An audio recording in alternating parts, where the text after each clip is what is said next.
selalu mudah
Sekarang kami yakin Tuhan, Engkau adalah Bapa Allah yang tidak pernah meninggalkan kami.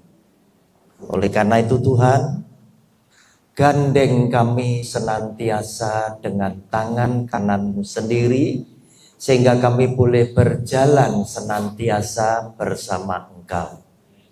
Melewati badai, melewati hujan, kami tidak pernah merasa takut karena kami tahu Engkau menyertai kami.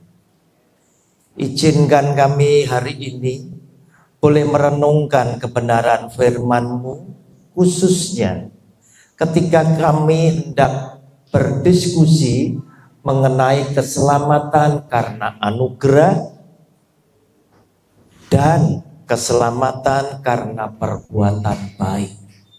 Sehingga lewat diskusi dan perenungan kami di pagi yang indah ini, kami boleh semakin yakin bahwa apa yang Engkau anugerahkan kepada kami adalah sebuah kebenaran. Berbicaralah kepada kami ya Tuhan, kami percaya firman-Mu akan menuntun setiap langkah kaki kami dan menjadi berkat untuk kami bersama keluarga. Di dalam nama Tuhan Yesus kami percaya dan sudah berdoa. Haleluya. Amin. Saudara yang dikasihi oleh Tuhan, yang pertama saya sampaikan lebih dulu terima kasih kepada Pak Gembala, Bu Gembala bersama keluarga, serta Bapak Ibu sekalian yang dengan setia mendukung saya di dalam doa ketika saya menghadapi tekanan oleh karena suatu kasus hukum yang mengharuskan saya dimintai keterangan kembali, walaupun kasus itu sebetulnya terjadi di antara tahun 2015. Saya pernah dihadirkan 2 kali sebagai saksi di Pengadilan Negeri Jalan Raya Arjuna, dan kemudian saya diberi anugerah. Saya tidak terbukti saya bersalah. Namun karena kita mesti taat kepada hukum, ketika dibutuhkan kembali untuk memberikan keterangan, saya mesti hadiri ya panggilan tersebut. Dan lagi-lagi Yesus yang adalah Tuhan kita itu tidak pernah meninggalkan saya bersama keluarga. Lewat doa Bapak Ibu sekalian, Tuhan Yesus sepertinya adalah Tuhan yang tidak pernah lengah untuk menyelamatkan saya untuk kesekian kalinya. Memang pernah sempat membuat pelayanan saya sedikit terganggu, ya. Namun hari ini semuanya sudah berlalu. Dan Bapak Ibu yang saya perlu sampaikan, hiduplah benar. Sebab orang yang hidup benar pun tidak berarti bebas masalah. Masalah itu bisa datang kepada siapa saja. Apalagi ketika Anda dan saya hidup tidak benar, masalah pasti akan bertubi-tubi datang menghampiri kita. Tetapi yakinlah ketika Anda adalah orang yang benar, janji Tuhan itu ya dan amin. Dia akan menyertai Anda sampai kepada akhir zaman. Nah saudara, hal-hal yang seperti itu seringkali terkadang ya, ketika kita menghadapi masalah yang berat, saya tidak lupa selalu bersandar kepada Tuhan. Saya berdoa bersama keluarga dan semua sahabat yang dekat dengan saya, itu saya kasih tahu, doakan saya lagi punya masalah demikian. Mengapa? Karena doa banyak orang, doa orang benar itu didengar oleh Tuhan. Nah Bapak Ibu, tetapi apa yang sering kali terjadi ketika sahabat-sahabat saya kasih tahu, ternyata banyak loh sahabat saya yang ketika saya punya masalah, mereka itu senang. Bukan mereka jahat, bukan. Tetapi mereka itu punya beberapa alasan. Mengapa kok senang? Saya lagi punya masalah. Satu, yang pertama, mereka ingin ngetes saya ini termasuk orang benar atau bukan. Itu satu. Kemudian yang kedua, mereka senang karena apa? Nah ini kebetulan, mumpung Pak Roni sing punya masalah, mereka pengen tahu apa yang dilakukan oleh Tuhan Yesus yang selalu saya muliakan. Mereka kepengen tahu seperti itu. Nah setelah mereka tahu hasilnya, beberapa sahabat saya bilang, Pak Roni, sekarang saya tahu Yesus Tuhan kita itu sangat mengasihi engkau. Dia selalu menyertai kamu dan selalu menyelamatkan. Mereka bilang seperti itu. Dan yang satunya bilang, kon iku seperti uang sing nyowone rangkep. Nah saudara yang dikasih oleh Tuhan, saya bilang yang hebat bukan saya, tetapi janji Tuhan yang digenapi, bahwa Yesus Kristus Tuhan itu yang maha kuasa. Dia yang punya langit bumi dengan segenap isinya. Urusan yang ada di dunia, saya katakan, adalah urusan kecil bagi dia. Mengapa saya katakan kecil? Karena yang lebih besar dia sudah lakukan. Dia berkenan mati di atas kayu salib untuk menebus dosa dunia, sehingga saudara dan saya itu bisa beroleh hidup yang kekal oleh karena anugerah dia. Oleh karena itu, di pagi yang indah sengaja saya ingin mengajak Anda semuanya itu memikirkan satu judul, keselamatan karena anugerah melawan keselamatan karena perbuatan baik. Penduduk di dunia ini kurang lebih 8 miliar, 8,5 miliar. Orang Kristen dan Katolik itu kurang lebih 2,6 sampai 3 miliar. Terbelah jadi dua pandangan tentang keselamatan.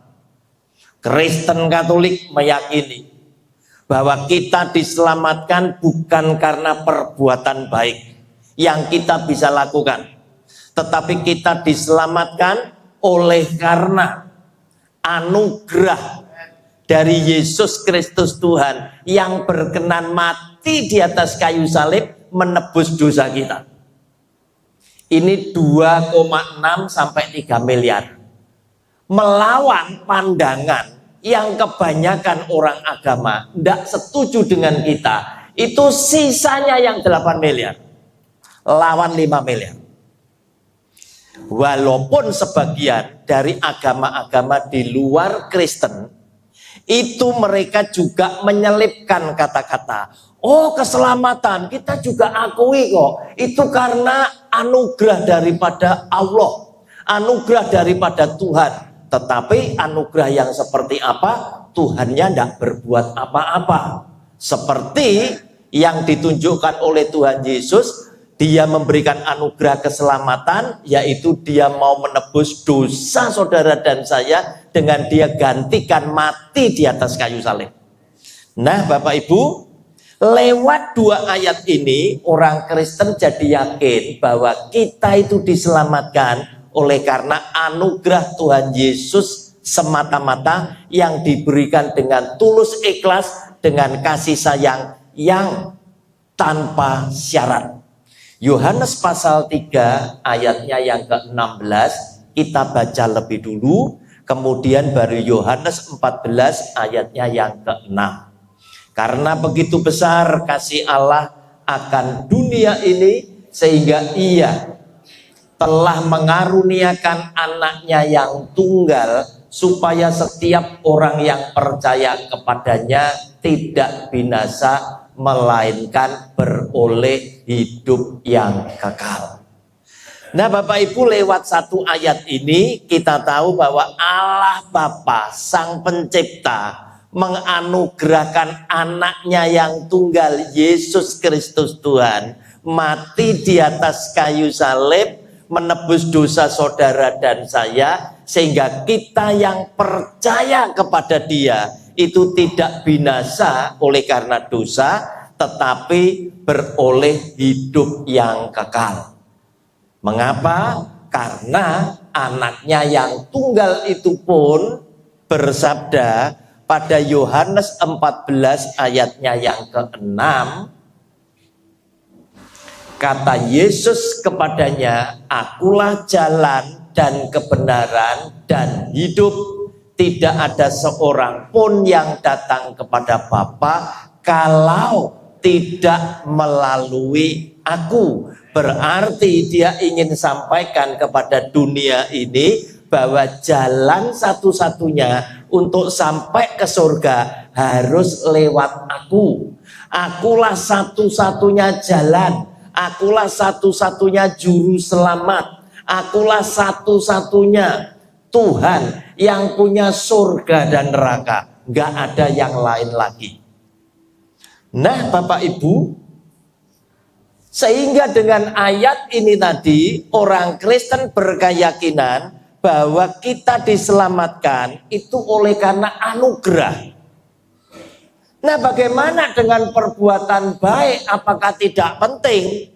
Jelas itu penting. Orang Kristen, orang Katolik yang merasa yang sudah diselamatkan oleh karena anugerah, secara otomatis dia akan berterima kasih dan membalas kepada Yesus Kristus Tuhan dengan melakukan perbuatan baik dan perbuatan benar di dalam hidupnya sehari-hari. Jadi perbuatan baik kita itu muncul setelah Anda dan saya itu disadarkan, setelah Anda dan saya itu tahu kita itu menerima anugerah keselamatan, kita menghasilkan buah-buah roh, yaitu kebaikan dan kebenaran. Ini adalah pandangan orang Kristen dan orang Katolik. Dan orang Kristen dan orang Katolik ini pun meyakini bahwa dosa asal itu ada. Kenapa? Karena lewat perbuatan Adam dan Hawa yang satu orang ini tadi, dosa itu masuk di dalam kehidupan manusia, sehingga orang Kristen pun meyakini bayi yang sejak lahir ini pun sudah punya dosa asal. Dan ini berseberangan dengan pandangan yang satunya, yang keselamatan itu karena perbuatan baik. Mereka yakin bayi ini adalah orang yang tidak berdosa. Dia ini masih suci, belum mengerti apa-apa. Bagaimana sikap kita sebagai orang Kristen? Kita menghormati pandangan mereka. Tetapi lewat diskusi ini tadi, saya yakin setiap penonton video saya ini nanti akan berpikir, ya, enaknya ikut yang mana, pandangan yang mana. Nah, Bapak Ibu, sekarang saya kepingin memikirkan diskusi ini bukan sebagai orang Kristen, tetapi saya ingin jadi orang di luar Kristen sana supaya fair, supaya adil. Matius pasal 16 ayat 27, Yesus Kristus Tuhan kita itu ternyata juga bersabda seperti ini. Seperti ini. Saya tunjukkan nanti 3 sabda Tuhan Yesus dulu ya, baru nanti kita bahas. Yang pertama ini, Matius 16 ayat 27. Jarang sekali pendeta mengkhotbahkan ini kemudian mengupas. Karena mereka tuh mungkin kebingungan ya, dengan pandangan kita tadi, bahwa kita diselamatkan bukan perbuatan baik, tetapi karena anugerah. Namun di ayat ini Yesus Tuhan bersabda begini, sebab anak manusia akan datang dalam kemuliaan Bapanya diiringi malaikat-malaikatnya. Pada waktu itu ia, Yesus Tuhan, akan membalas setiap orang menurut perbuatannya. Garis bawahi, menurut perbuatannya. Sebelum kita bahas 2 ayat, kita ketahui lagi, ini adalah sabda Tuhan Yesus ketika ia hidup di tengah-tengah para rasulnya. Tetapi kemudian setelah dia mati di atas kayu salib, bangkit pada hari ketiga, menampakkan diri selama 40 hari untuk membuktikan bahwa dia dibangkitkan, dia hidup lagi, dia akan naik ke surga. Nah, saat dia naik ke surga, dia 100% adalah Allah. Dia menjadi Alfa dan Omega, yang awal dan yang akhir, dan dia bersabda, Wahyu pasal 20 ayat 11 sampai 13. Tentang keselamatan dia ngomong apa? Wahyu 20 11 sampai 13. Lalu aku melihat suatu tahta putih yang besar dan dianya huruf besar, yang duduk di atasnya. Dari hadapannya lenyaplah bumi dan langit dan tidak ditemukan lagi tempatnya, termasuk sertifikat ya hilang kabeh ya. Jadi wis percuma ya, ngelumpuk-ngelumpuknya percuma. 12. Dan aku melihat orang-orang mati besar dan kecil berdiri di depan tahta itu. Lalu dibuka semua kitab, dan dibuka juga sebuah kitab lain, yaitu kitab kehidupan.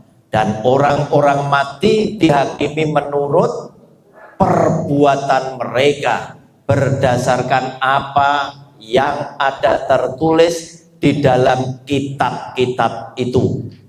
13.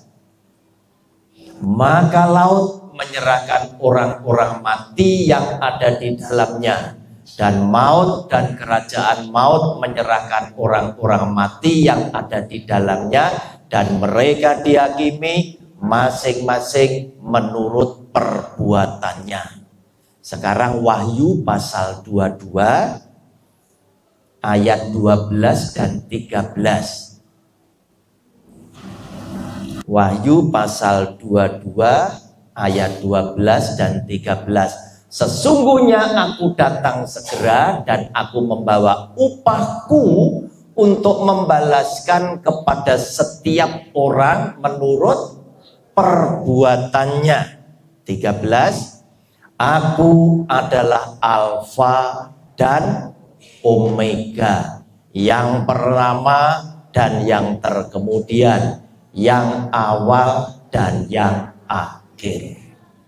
Nah saudara, Yesus sebagai Tuhan satu-satunya, juru selamat satu-satunya, jalan satu-satunya menuju ke surga, dan hakim satu-satunya yang nanti akan menghakimi orang hidup dan orang yang mati, bersabda, orang itu dihakimi menurut apa?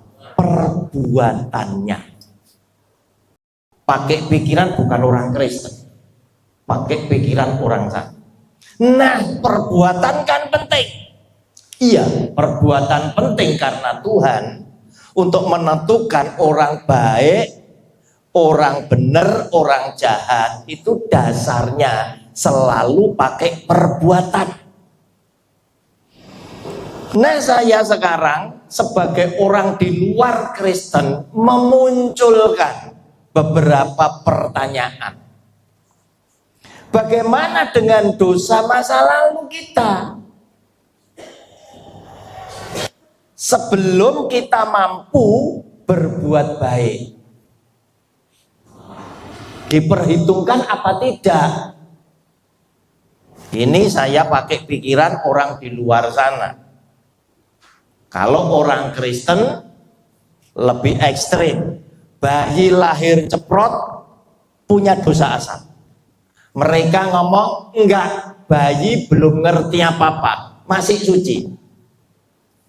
Enggak apa-apa, kita hormati. Ya, jadi kita enggak usah klaim bahwa kita paling benar. Wes sembarang. Nah, Bapak Ibu, sekarang muncul pertanyaan, bagaimana dengan dosa masa lalu? Kita sudah enggak bilang bayi lagi. Ada 5 orang, A, B, C, D, E. A, kecilnya nakal. Nakal anak-anak yang kita bisa maklumi. Mangganya tetangga diambili, kan nakal. Ya, dipelintengi, kan nakal. Uangnya ibunya itu diambili, terus tidak ngaku. Khususnya saya dulu, ya. Mama saya duitnya tidak banyak-banyak, bolak-balik hilang, gitu. Bolak-balik hilang. Iya. Tidak ngerti kalau anaknya sendiri yang ngambil, tapi saya tidak ngaku. Lah zaman dulu banyak orang yang bilang, Bu, kayaknya dijipuk tuyul, Bu. Dikasih cermin, Ya, dikasih cermin, dikei brodolan rambut gitu. Lah saya yang ngambil, saya yang ketawa, iki ora mandi tetep tak ambil, wong tuyule anake dhewe, begitu. Ngerti ya Bapak Ibu? Dikasih cermin supaya apa? Kalau tuyulnya itu ngambil, ketok raine kaget melayu, maksudnya begitu ya. Dikasih brodolan rambut supaya apa? Kakinya itu nanti kejiret ini tadi. Nah yang ngambil itu tuyule jenenge Roni gitu loh ya. Ya tak ambil kan gitu, tidak apa-apa kan gitu. Nah Bapak Ibu, kemudian yang B, baru bisa berbuat baik mungkin umur 30. C umur 40, D umur 50, E umur 60. Pertanyaan saya, sebelum bisa berbuat baik berarti kan punya masa lalu yang penuh dengan dosa, masa lalu yang kelam. Bagaimana? Apakah dosa yang masa lalu itu dibiarkan dengan alasan toh sudah tidak berbuat lagi? Bapak Ibu, kita pakai logika sederhana. Datang sahabat Bapak Ibu metuki sampean. Bu, Pak, mbok diutangi iki pas sepi-sepi 1 juta. Kapan kamu kembalikan? Yo secepatnya. Orang Kristen itu kalau ngasih jawaban itu mesti pakai kalimat bersayap. Sing angel ditebak, angel disalahkan. Sak cepete kapan? Wis to Bu, sak cepete. Pokoknya nek ndang tak balik. Aku ngene iki utang ya ora seneng. Ya kan gitu ya. Dipinjemi 1 juta. Yes, ini bulan Juli. Agustus datang lagi, nyambat lagi 1 juta. Dasarnya apa? Bapak Ibu murah hati, duitnya ada. Kei maneh 1 juta. Yes. Ping pindho. September datang lagi, pinjam 1 juta lagi, kasih lagi 3 juta. Tapi orang Kristen itu punya batas. Lek wis ping 3, keempat ngerem dulu. Datang keempat, dia ngomong nggak pinjam. Bu, aku bertobat. Wes, nggak mau pinjam sampean maneh. Ngerepoti bebani, aku gak bakal nyilih maneh. Dan dia nggak pinjam lagi. Pertanyaannya, yang 3 juta ditagih kok? Ayo, logika. Yang 3 juta dianggap lunas atau gimana? Karena apa? Dia sudah ada utang lagi. Dia sudah berubah perilakunya. Yang dulu setiap bulan utang, sekarang dia tidak utang. Sepanjang 2026, setelah 3 juta utang, dia ada utang lagi. Utangnya gimana? Bebas atau masih ada catatan? Masih ada catatan, ya lagi loh. Buktine aku transfer di gonmu setruke tak kelumpur, tak fotokopi ben gak ilang ya kan begitu. Nah saudara, Nahum pasal 1 ayatnya yang ketiga. Nahum pasal 1 ayatnya yang ketiga. Tuhan itu panjang sabar. Buktinya lewat Bapak Ibu berani ngutangi sampai 3 kali berturut-turut gitu. Urung dibalik kayak ini, urung dibalik kayak ini, ping 4 kan begitu ya. Tuhan itu panjang sabar dan besar kuasa, tetapi ia tidak sekali-kali membebaskan dari hukuman orang yang bersalah.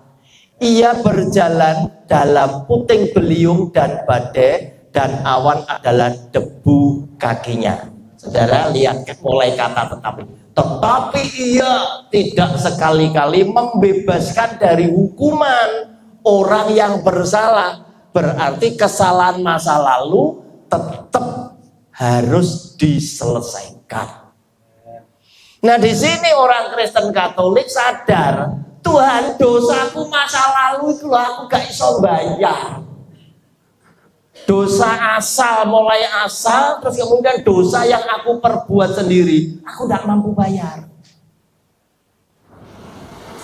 Dan tidak ada cara lagi untuk membayar kecuali adalah Dia sendiri yang menyelesaikan untuk kita dalam bentuk anugerah ini tadi. Nah Bapak Ibu,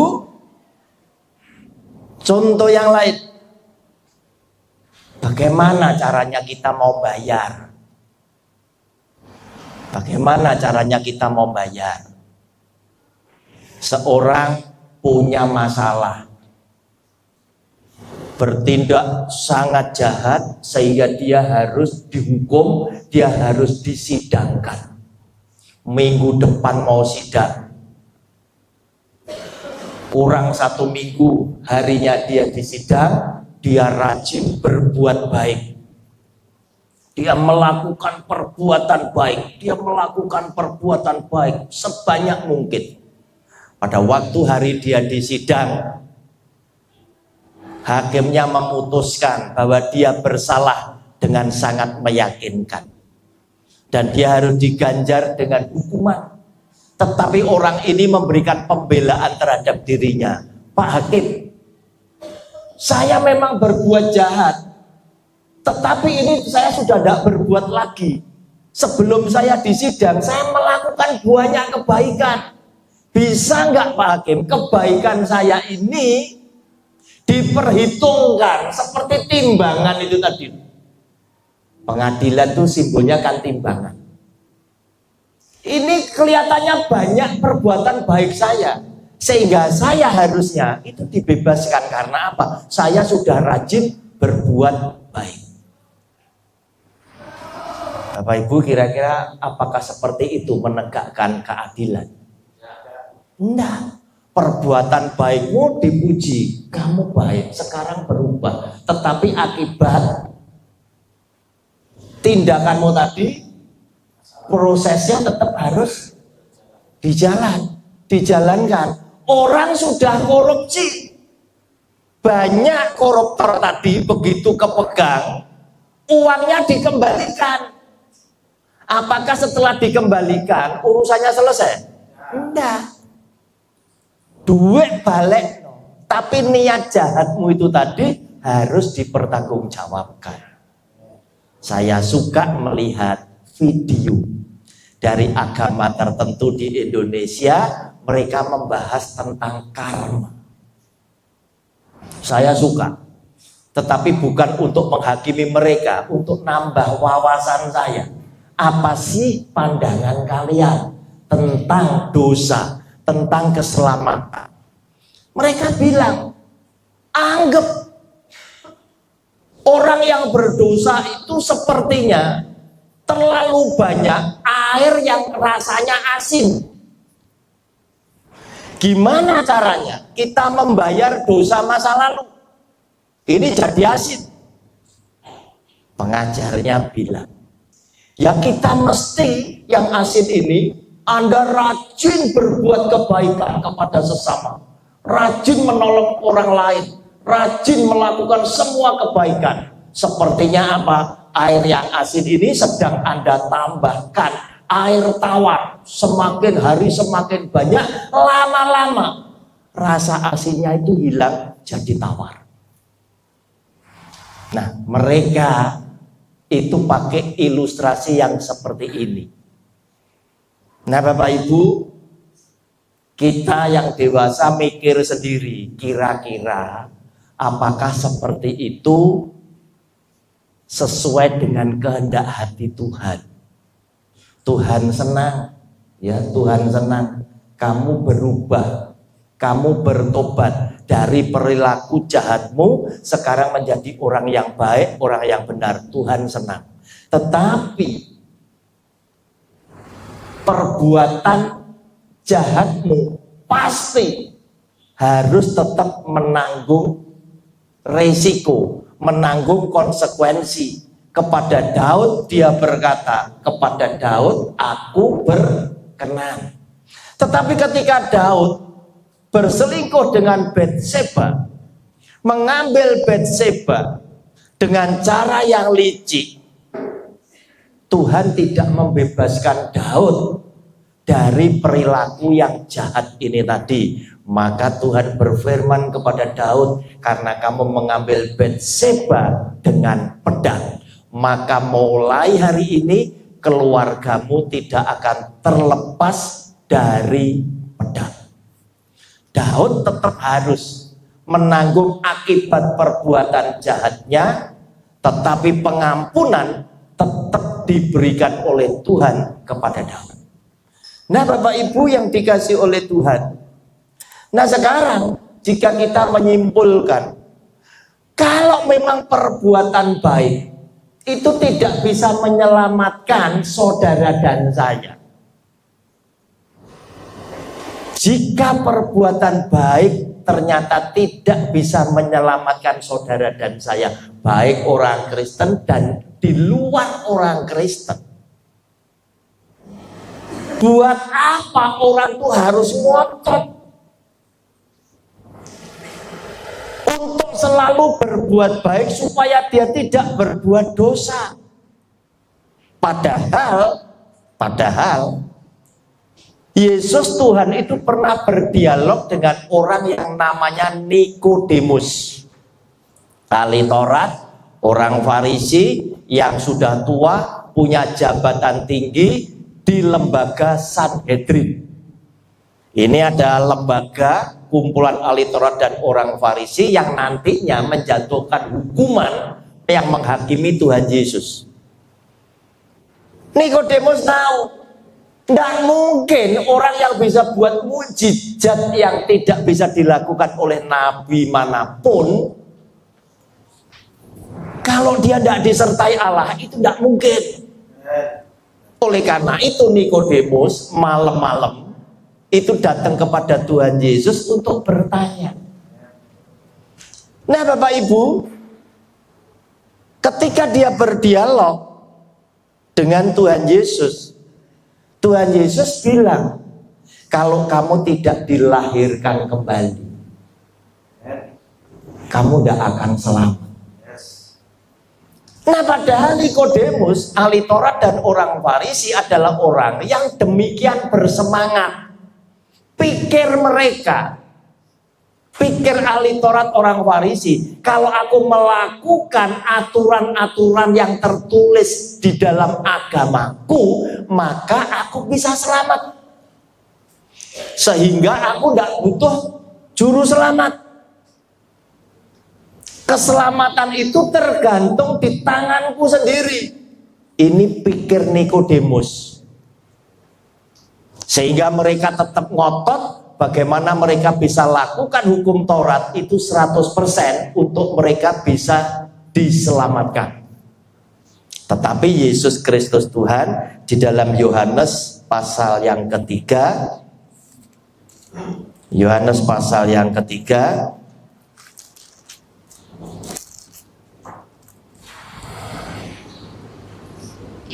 mulai ayat yang ketiga, Yesus menjawab katanya, aku berkata kepadamu, sesungguhnya jika seorang tidak dilahirkan kembali, ia tidak dapat melihat kerajaan Allah. Lanjut. Kata Nikodemus kepadanya, bagaimanakah mungkin seorang dilahirkan kalau ia sudah tua? Dia mengandaikan dirinya sendiri. Dapatkah ia masuk kembali ke dalam rahim ibunya dan dilahirkan lagi? Lanjut sampai 7. Jawab Yesus, aku berkata kepadamu, sesungguhnya jika seorang tidak dilahirkan dari air dan roh, ia tidak dapat masuk ke dalam kerajaan Allah. Dilahirkan dari air dan roh, Yesus Tuhan ini ingin menyatakan bahwa pentingnya orang dibaptis dalam nama Bapa, Anak, dan Roh Kudus.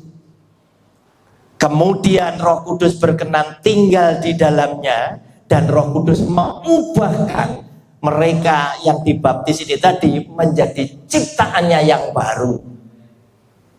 Yang lama sudah berlalu dan yang baru telah datang. Apa yang dilahirkan dari daging adalah daging, dan apa yang dilahirkan dari roh adalah roh. Kita ini asalnya dilahirkan dari daging, oleh karena itu kita butuh dibaptis dalam nama Bapa, Anak, dan Roh Kudus supaya kita dilahirkan kembali di dalam roh. Janganlah engkau heran karena aku berkata kepadamu, kamu harus dilahirkan kembali. Nah Bapak Ibu, ayat yang ke-8 yang seringkali sulit untuk ditafsirkan berbunyi demikian. Angin bertiup kemana ia mau dan engkau mendengar bunyinya, tetapi engkau tidak tahu dari mana ia datang atau kemana ia pergi. Demikianlah halnya dengan tiap-tiap orang yang lahir dari roh. Artinya